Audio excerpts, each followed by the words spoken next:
Good day dear chess lovers, Zoran here, and in today's video we'll take a look at an interesting game which ends with a marvelous combination.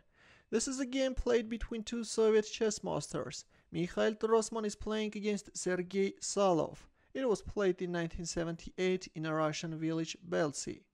Trosman opened up with e4, to which Salov answered with c5. The good old Sicilian defense is on the board, and after a few more moves we have Sveshnikov variation. d6, knight d5. Bishop g5 is a popular alternative, but we have knight d5.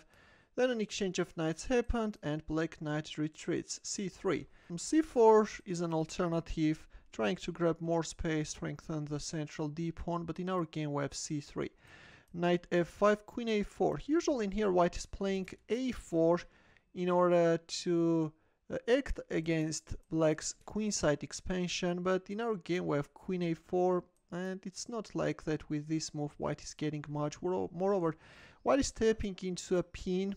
a6, bishop takes f5, bishop takes b5, and now this bishop is controlling the diagonal, and you have to try to get rid of it in order to go for castling.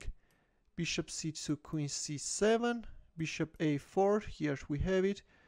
At the cost of the exchange of light squared bishops, yeah, white wants to go for castling finally. Queen a5, bishop c2.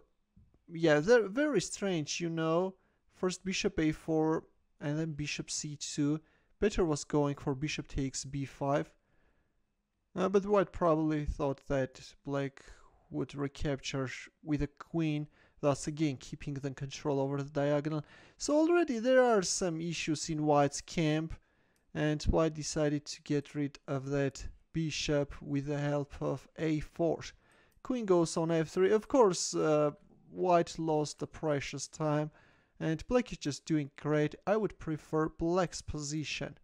Rook d1, rook e8, h4, and now white is trying to get an attack on the king side, but the one who has control over the king side, the one who can create an attack on the king side, is of course black. Yeah, I really like black's position.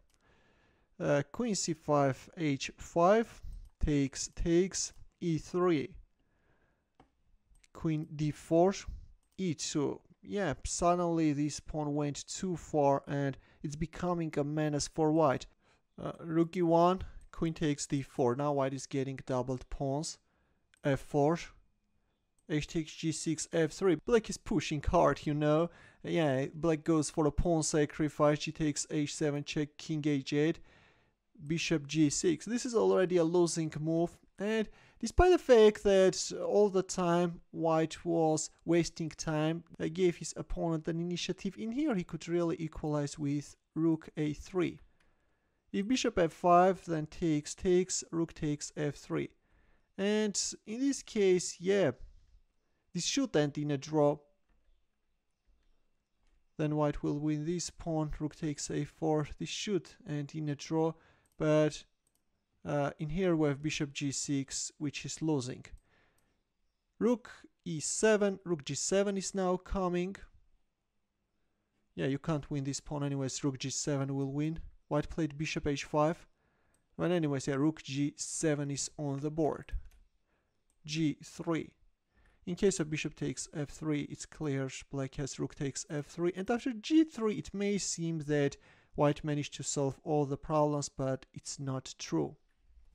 So, as we have reached the critical position, please pause the video and try to find the winning combination for black. Try to see up to the end, please. How to make use of these pawns, that's the question. Righty? Here's Sergej Salov went for rook takes g3, f takes g3, f2 check, king g2, f1 check. I'm wondering, did you manage to see all this? Rook takes f1, rook takes f1, and the final blow which forced the resignation, bishop h3. If you manage to see up to bishop h3, then you're really a strong player. This is fantastic, right guys? This is an amazing move, and yeah, this puts an end to the battle. White resigned after bishop h3 check.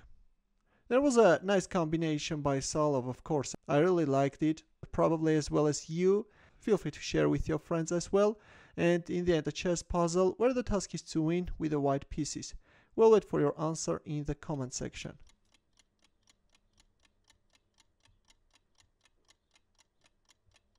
Thanks for watching. We'll see you in my next video. Take care.